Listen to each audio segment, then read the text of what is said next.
नमस्कार. एबीपी 24 तास मध्ये आपले सहर्ष स्वागत आहे. सध्या पुरंदर तालुक्यामध्ये आंतरराष्ट्रीय विमानतळ हे होऊ घातलेले आहे. तर याच्यामध्ये अनेक नवीन घडामोडी घडत आहेत. तर यामध्ये आज एक नवीन घडामोड घडली असून पुरंदर तालुक्यामध्ये जे विमानतळ होत आहे त्या विमानतळाचा प्रश्न मार्गी लावणारच असं अजितदादा पवार यांनी म्हटलेलं आहे. तर तसे संकेतही अजित पवार यांनी दिलेले आहेत की जे प्रस्तावित विमानतळ आहे विमानतळाला होत असलेला विरोध लक्षात घेता राज्य सरकारने शेतकऱ्यांना पॅकेज देऊ केले आहे. मात्र ज्या शेतकऱ्यांनी यापूर्वी जमिनी विकल्या आहेत त्या जमिनी गृहीत धरून अजितदादांनी असं 60% फॉर्म्युला ठेवलेला आहे की 60% लोकांच्या जमिनी या विकल्या गेलेल्या आहेत आणि त्या जमिनी ताब्यात घेऊन ज्या जमिनी खाली राहतील त्या मूळ मालकांशी चर्चा करणार आणि 60% ज्या जमिनी आहेत त्या जमिनी विक्री झालेल्या आहेत त्या मालकांच्या जमिनी ह्या तात्काळ ताब्यामध्ये घेतल्या जातील असे संकेत अजित पवार यांनी दिलेले आहेत. या संदर्भामध्ये काय म्हटलंय अजित पवारांनी ते आपण या ठिकाणी सविस्तरपणे पाहणार आहोत. पुरंदर येथील प्रस्तावित विमानतळाला होत असलेला विरोध लक्षात घेता राज्य सरकारने शेतकऱ्यांना पॅकेज देऊ केले आहे. मात्र शेतकऱ्यांनी यापूर्वी जमिनी विकल्या आहेत. अशा जमिनी देण्यास संबंधित मालक हे तयार आहेत. या जमीन ताब्यात घेण्याचे काम संबंधित अधिकारी करत असल्याची माहिती अजित पवार यांनी यावेळी दिलेली आहे.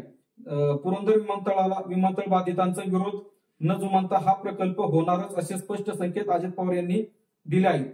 पुरंदर येथील विमानतळासाठी 7 गावातील जमीन संपादित करण्यात येणार आहेत. या संदर्भात जिल्हा प्रशासनाकडून खर तर अधिसूचना यापूर्वी काढण्यात आलेली होती.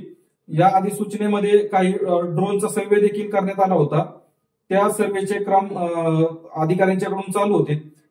जे ग्रामस्थांनी विरोधामुळे काम थांबवण्यात आले होते या आंदोलनावेळी दगडफेक झाली होती तसेच लाठीचार्ज करण्यात आला होता. मात्र राज्य सरकारने एक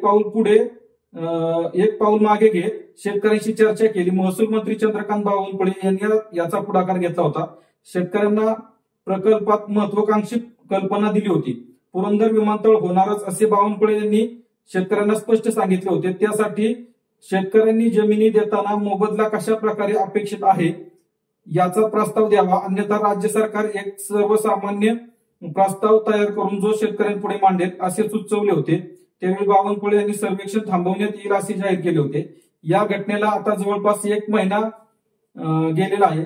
त्यामुळे पुरंदर विमानतळासंदर्भात तिढा निर्माण होत असल्याचे चित्र आहे.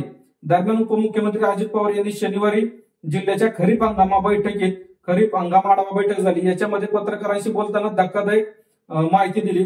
ते म्हणाले की शेतकऱ्यांशी चर्चा सुरू आहे. अशा पद्धतीने गोष्टीमध्ये चर्चा मार्ग काढायचा असतो. अधिकाऱ्यांनी दिलेल्या माहितीनुसार त्यांच्या जमिनी आणि घरे संपादित होत आहेत. अशातच विरोध होत आहे. मात्र 7 गावातील सुमारे 60% जमिनी अन्य लोकांनी खरेदी केल्या आहेत. मधल्या काळात हे जमीन मालक जमीन देण्यास तयार आहेत.